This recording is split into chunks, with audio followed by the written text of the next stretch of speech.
In this episode, we're talking with POCF Stephanie Wiscott, where she shares tips for homeschooling, advice on starting a homestead at your own house, and how she's able to balance it all as a partner of a commercial fisherman.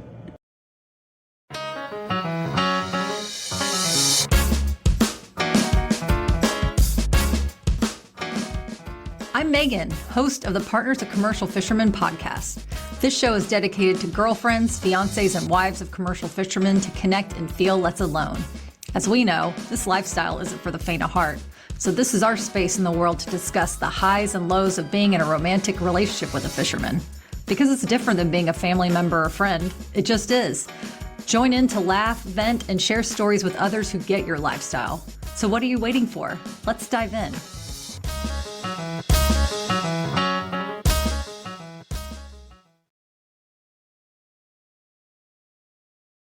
Okay. Hello, POCF community, and welcome to another episode of the Partners of Commercial Fishermen podcast. I am so excited today to introduce you to Stephanie Wiscott, who is a POCF and a homeschooling mother. I'm so interested to hear about your experience as a POCF and also how you transitioned into homeschooling. And your kids seem so happy. I love watching your Instagram account, and it just seems like you got a great thing going on. And if you're taking any more applicants, I may want to apply for that too. But Stephanie, if you could share with us where you're from, a little bit about you and your family and your POCF experience. Yes. Hi. Thanks so much for having me on, Megan. It's really great that you're starting this community. I've been in this community now, well, a fisherman's wife partner for 20 years now. So about 20 years. I met my fisherman in high school. So we are high school sweethearts from Cape May, New Jersey. I was best friends with his cousin, and he showed up one day on his little playboat and, just fell in love. But he started fishing at 21. He decided he wanted to pay off the house that we were buying together.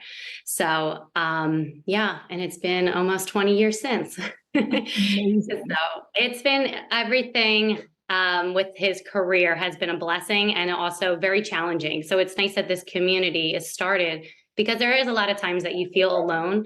Having kids makes it a lot easier because they're constantly keeping me busy. But his family is from a history of fishermen. His dad is a well-known captain here in Cape May, David Wiscott. He's been newspaper articles written about him. He's raised a ton of captains now that are in Cape May County. So my husband is one of 4 boys, and all 4 boys started around 18, started fishing, and now they are all captains here on the East Coast. That's incredible. That is amazing to enter in such a rich history into your family. And so did you have any experience with commercial fishing before you got involved with your fishermen? Not really. I mean, our town is a small town, and it's a fishing town. So I knew about it, but I didn't really know the ins and outs. I remember when I first heard about commercial fishing as a young kid, I was like, wait, is he on TV? Like commercials? So that was an eye opener. And then when I first started dating him at 18, my husband didn't want to be a fisherman because his birthday's in March and his dad's season always started March 1st. Mm-hmm. So he was like, no, I don't want that lifestyle. It's very hard, like when we have a family. But now he really appreciates all that his dad has done for him. And it has gotten easier over the years. When Pop was fishing, his father, it was like 360 days out of the year that he was fishing. So he was gone a lot. Now with the industry, the way it is, they have a lot less days to be fishing. He's a scalloper. I don't know if I mentioned that. They're all scallopers. So now it's less days, and it has been easier to be a father and a fisherman today than it was back then. Wow, that is an interesting point. How the regulations change and environmental, all that good stuff. Or I don't know if good's the right word, but anyway. Okay, I want to know more about your background. You were a teacher once, is that correct? And then you went into homeschooling. Can you tell us about your transition? Yeah. So I also pushed against becoming a teacher because my sister was, and I just wanted to do things different. So my husband and I are very similar in that aspect, but I am a teacher at heart. So it took me a couple of years. I finally went back to school when we were married. We were married young though. Became a teacher, started having kids, and he thought it was the perfect career because I would be a public school teacher and be home all summer, and then that would be his season to go. So if we had a family, we could both kind of tag team in that aspect. But after 10 years of being in the school district, the politics got to me by the end of the 10 years, and I really missed my kids. So I came home and I was going to do a different career, but the Lord called me, honestly, to homeschool. And I said no, but then I said yes. And it has been such a blessing with his career, because now they get to see daddy. They are home all winter when he's home, and we get to travel and do all sorts of different things. And then he's gone all winter. I'm sorry, all summer he's gone, and the kids are home with me anyway. Oh, that's nice. So cozy time in the winter months. You guys get to be, that's wonderful. Okay.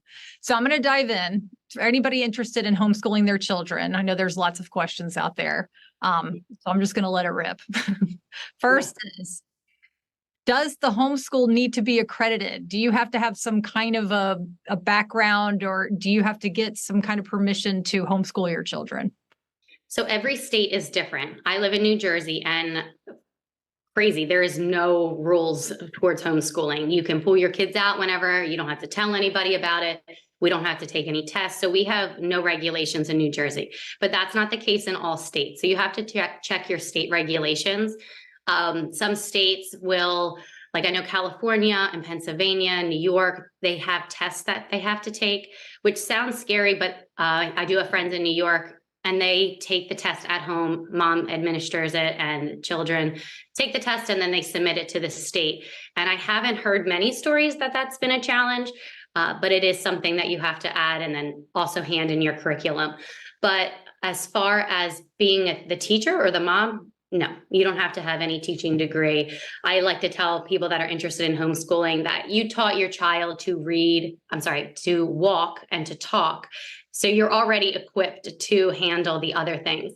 When things get challenging, like I know math is a big topic that moms get worried about, you can hire teachers. And now online, there's so many different programs that you can get your kids into to learn the subjects that are more challenging for parents. That's such a great idea. Okay. And then do you have to spend a lot of money on the curriculum? It depends how you feel as a family. For my family, we don't spend much money at all on homeschooling. The only money I do spend is on the books. I follow what we call Charlotte Mason philosophy, and it's just a lot of books. We read all the time. They orally narrate to me as they get older. They do written narration where they're just telling me back what they read. We do some hands-on projects. So it depends how involved you want to get. There are curriculums that you can buy, and it has everything for you: the reading, the writing, the math. They have online programs and all of that, and that can be expensive. That could be thousands of dollars. So it depends what you want to pay for homeschooling. Okay. And so could you explain what a learning style is, and how do you find out what your child's learning style, what their learning style? Yeah, so there's programs online that you can just take a quiz and to see what your learning style is. But as you go along working with your child, I do recommend reading some homeschool books and checking out different accounts to kind of get a vibe for what your philosophy or what style you'd like to teach. But your teaching style might not always be the child's learning style. So you have to adapt to that as well. There's all different kinds though. There's unschooling, there's the Charlotte Mason, there's classical. There's so many different styles of teaching and learning. That's so interesting. So this is kind of making me think of like Montessori school. Mm-hmm. What would you classify that kind of learning style? What would that be? And is that comparative to homeschooling? No, that is a school within itself, but you could have at home do a Montessori style of teaching and learning. So a school itself, it's a school, so it wouldn't be homeschooling. But yeah, actually, I do have some friends that use that style of teaching, and that's to me is expensive because there's a lot of manipulatives to learn with that. But I don't know the ins and outs of Montessori as well. But that was my turnoff, that it was going to cost me a lot to get all of the stuff to teach them.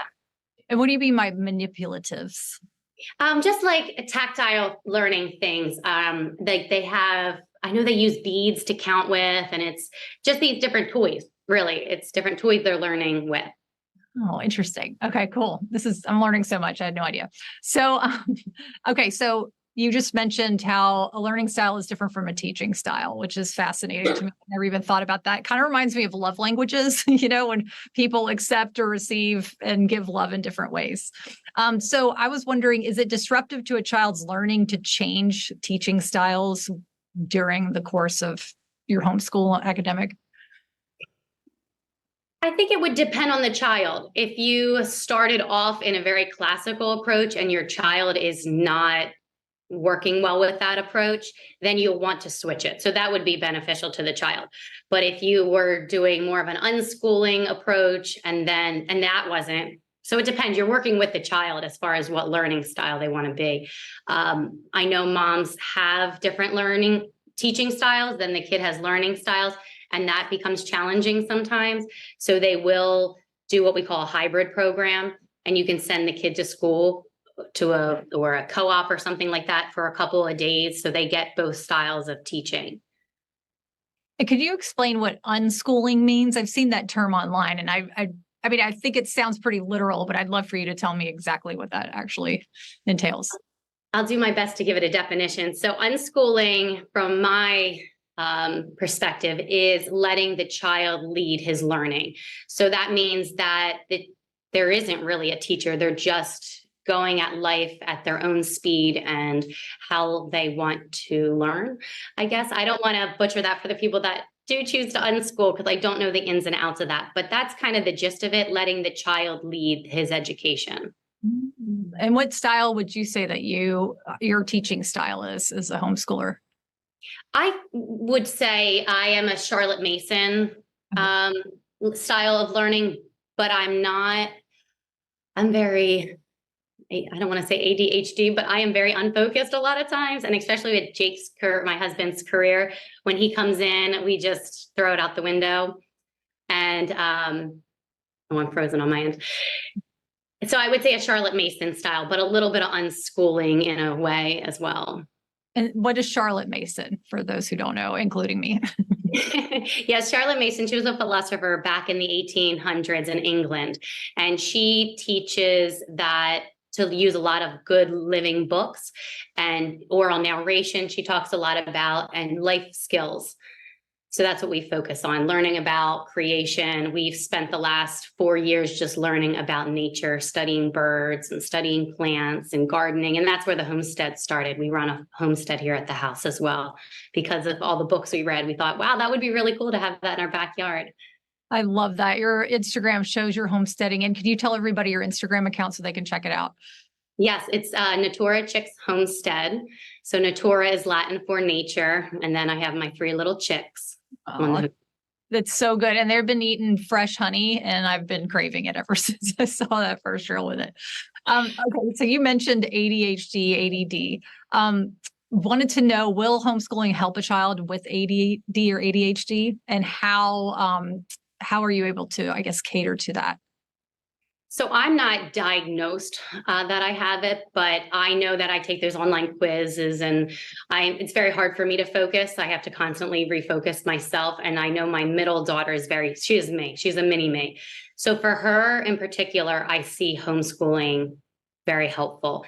She's not one to be able to sit long. She needs to constantly be using her hands at all time. She never actually entered into the school system like my older child did. Now she's more wired like my husband, and she's fantastic. She can sit for hours and focus on something. And she's my checklist girl. Just give her a checklist and she gets all her work done.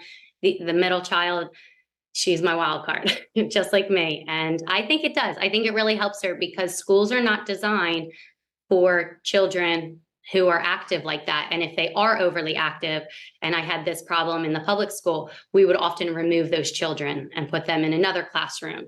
And to me, that's challenging for the child. And they don't feel like they're adequate enough to be in that level or grade, because they're constantly being pulled out to do something else. Yeah, that's a good point.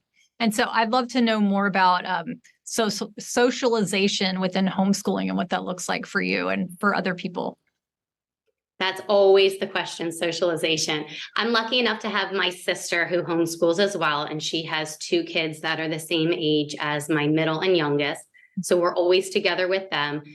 And I think with the public schools too, or the traditional schooling method, you're in a room with kids all the same age with one adult. So it's challenging for them to learn real social skills because they're all a bunch of 8-year-olds and they don't know how to have to properly socialize. Now, my children come with me everywhere. If we're going food shopping, they're with me. If they're at the bank, they're going with me. And they can have full-blown conversations with adults. My youngest is 6, and we were just out on the boat with Daddy. And the older gentleman next to us, when we docked up, him and my son Hunter, they must have talked for 30 minutes. I mean, this man had to be 80 years old, and they just chit-chatted for the longest time. And I'm like, see, that's socialization to me. He can talk to anybody. It doesn't matter. But I think with the socialization too, it depends on the child. Some of us are just introverts and some of us are extroverts. So that depends how we're going to interact with other people as well. Mm-hmm. Totally. Absolutely. Okay. So how does someone determine at what level to start their child's homeschooling? At 6 years old is usually the common time to start homeschooling. But I think we kind of start homeschooling from the beginning when we teach them to eat and to walk and to interact with other people. We're teaching them school kinds of things, but academic subjects, 6 is usually a good age. They're mature enough to start handling, how to read and do other things. But some kids are earlier than that, and they find interest as young as 4 years old in wanting to read. So you let the child lead you. Mm-hmm. Okay. And then we were talking about the teaching styles and lessons before, but I was wondering, how do you make sure that you're covering quote unquote everything? And is that even a thing to cover everything? As a public school teacher, that was always the hidden truth of the schools. We never finished the textbook ever, the anthologies, none of it. So I kind of try to think about that when I'm doing my lessons. And that's probably the biggest struggle that most homeschool moms has, is the fear of messing up your child and not teaching them everything. But you're never going to be able to teach them everything. And that's why I focus on raising lifelong learners, because later in life, they're going to be pressed with challenges. And I want them to have skills to learn about how to fix that problem or how to move forward in that challenge. So that's probably the hardest struggle, though. Moms are always beating themselves up, like, I'm not doing enough, but we always are, most of the time. Yeah. And so how do mothers find support, or fathers, but how do parents find support while they're homeschooling their children? There is a ton of support now. I started homeschooling before the pandemic, and there was quite a bit of resources on Instagram. There's so many people homeschooling, so it's easy to find connections there.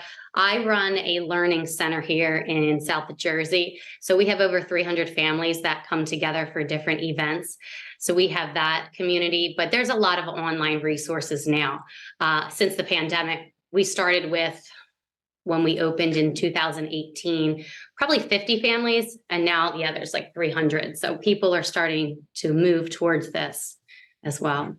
That's amazing. And so if I have it correctly, do you have a course for parents to learn how to homeschool?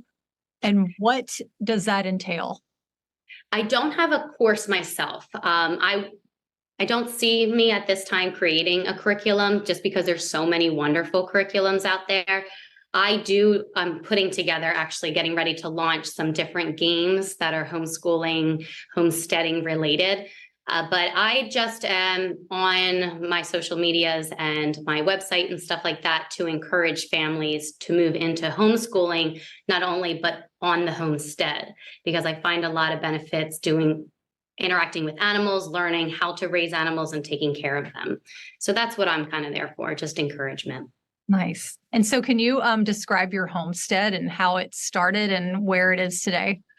Oh, it's so much fun. So we always joke that Jake, my husband, farms the ocean and I farm the land. But it just started with chickens, because that's the gateway into homesteading. We had a few chickens. They were a lot of fun. Riley, my oldest, was 3 at the time. And I just thought that would be really neat for her to see a chick turn into a hen, to lay an egg, and the life cycle to continue. But then when they came home to homeschool, they really wanted sheep. So my friend gave us some sheep, and they were bottle fed. And then they wanted ducks, so we got some ducks. And then they wanted bees, so we got some bees. And it just keeps growing every year. And now we have 3 large gardens on the property. And we just have a blast. Every day we're out there doing chores, or today we were picking flowers and they sell them outside. Out at the front, we have a little egg stand and flower stand that people come and buy from us. So it's a little entrepreneur business they have going on as well. Oh, that's so dreamy. And so what are some of your, I guess, what are some tips that you have for somebody interested in starting a homestead with their family? To just get started, because you could research and research and research, but you just have to get in and make a lot of mistakes and ask a lot of questions along the way and just get started. It is natural for us. You look at colonial times and way before that, I mean, forever, we've always grown our own food and raised animals. So it's just coming back to our roots. I love that. And let's see. Okay. I saw recently on your post for the 4th of July, you said reunited and it feels so good. Was your fisherman gone and how long is he gone at a time? I didn't ask this question. And are you guys normally together on the 4th of July, or is this kind of a rarity? That was rare. So he used to fish out of Cape May for when we first started dating and into our first years of marriage, right off of the beach of Cape May. But over the years, the scallop have moved north. So all of his fishing is now out of New Bedford. And he just happened to be coming in on the 3rd and messaged us that he was coming in and wanted to spend the 4th with us. So I loaded the kids up in the car, drove 6 hours to get to New Bedford for the fireworks, which they postponed to the 5th. But we didn't even get to see them. It was a rainy day, but we got to be with Daddy. So it was fun. Oh, that's awesome. I know so many POCFs can understand that. Yeah, absolutely. I feel like for a lot of them, the 4th can hit pretty hard because it's the middle of the summer. You know, either they've been gone for an entire summer and this is the middle of it and you've got some time to go. But man, if you get that chance to actually be with your fishermen and see the fireworks, it's just magical. That's so great. Yeah. And so you also mentioned that you have a podcast, and I'd love for you to share the name and where people can find your podcast. Yes, we are going to be launching that August, the first week of August. I forget the date offhand, but it is homeschooling on the homestead. So my 10-year-old daughter actually wanted to do this. I listen to a ton of podcasts. So she came up with the idea that it would be fun to interview homeschoolers. So down the rabbit hole we went. Homeschooling on the homestead is our name. I interview the moms about how it is to homeschool on a homestead, and she interviews the children. So it's kind of like a fun, we get the kids' perspective of living that lifestyle. I love that. I love that so much. Is there anything you'd like to add that we didn't touch on? Anything you'd like for the listeners to hear? Yeah, just for moms and wives or girlfriends, whatever, a fisherman to get connected with Megan's organization that she's putting together here is to stay in touch with others, because it's so different. I was lucky enough to have some friends when I started this relationship, but it's really hard. But it's really hard on the men too. I often think we forget that as women, but it is an honor to be waiting here for them and to be strong while we wait and know that they miss you just as much as you miss them. But they need to have this hard shell around them when they're out. I've noticed that with my husband. He can't say it as much, how much he misses me and pour his heart out when he's out on that boat, because it's a mentality that he has to stay strong. So even though you want to hear, I love you and I miss you and I miss you and all that, he can't. He has to be strong to survive the whole week. So hang in there. They are so worth it, worth sticking around for. Oh my God. Yeah. I think the Starlink every boat should have that, because that makes life so much easier. This has been such a blessing to have that, or at least the Garmin In Touch, because keeping in touch with your fishermen is a game changer. For years, we didn't have that. So it is special. Absolutely. And so just another question that just came to me. What's a way that you and your fishermen like to connect after a season? Like just you two? We are adamant about date night, especially with 3 children. He needs his 2 days. I always give him 2 days when he comes home to acclimate back to being daddy, back to being husband. And then after that, we usually go on our date night. I love that. And then, okay, so this kind of lends into childcare. Who do you use and who helps you with your children when you go on a date with dad? We're so blessed.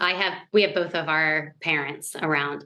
So my father-in-law, the super captain of Cape May, he loves his grandchildren so much.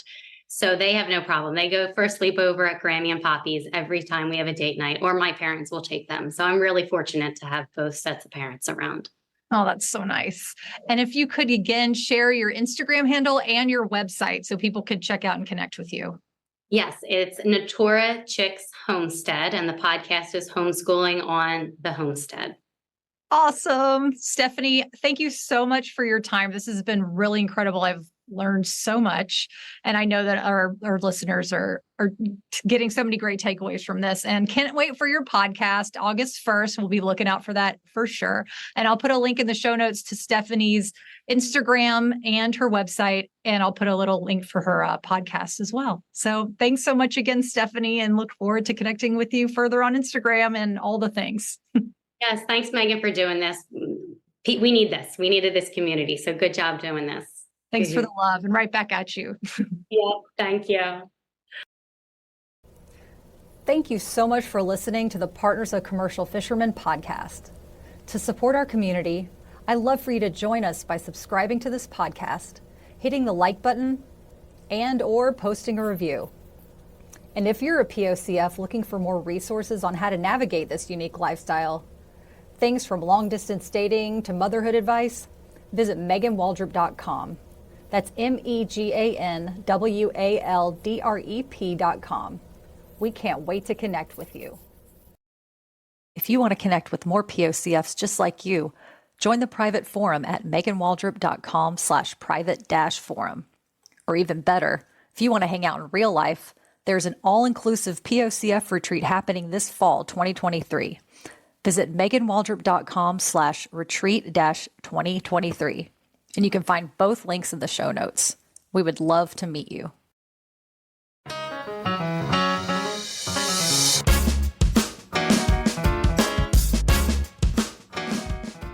Thanks for listening today. Being here means you're a part of the POCF family, and we wouldn't be a community without you. I'm Megan, and this is the Partners of Commercial Fishermen podcast. As always, much love, POCF pride, and remember, you are not alone.